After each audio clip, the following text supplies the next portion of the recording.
concern is growing for the future of the world's first tidal lagoon and the cash from local people from the city who invested in the scheme in its early stages.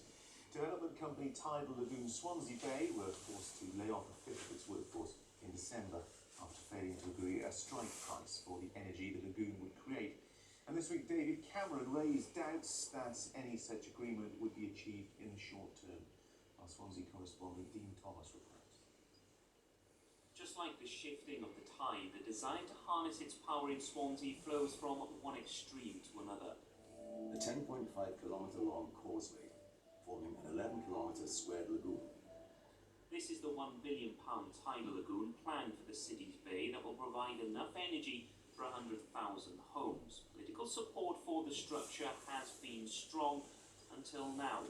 That's not good news for investors in the project like Robert Bullock and his wife.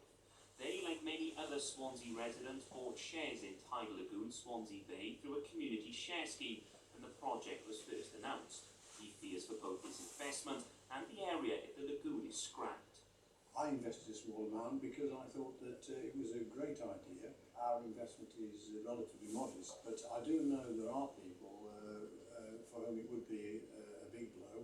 An awful lot of work has already been done, an awful lot of investment has already been made, not least by the public in supporting the company by buying the shares and so on.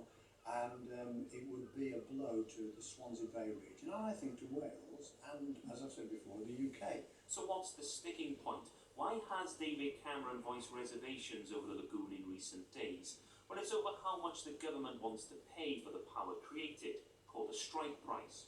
Currently, the government pays a subsidy of around £70 per megawatt hour from onshore wind farms. Nuclear energy costs the taxpayer £90 per megawatt hour. For the next 35 years, the cost of power from Swansea Tidal Lagoon will be £168 per megawatt hour, unless more lagoons are built. Tidal Lagoon Swansea Bay say they have been open and transparent about the cost of the energy it will produce, and they add they are very confident they can hit a price the government is happy with.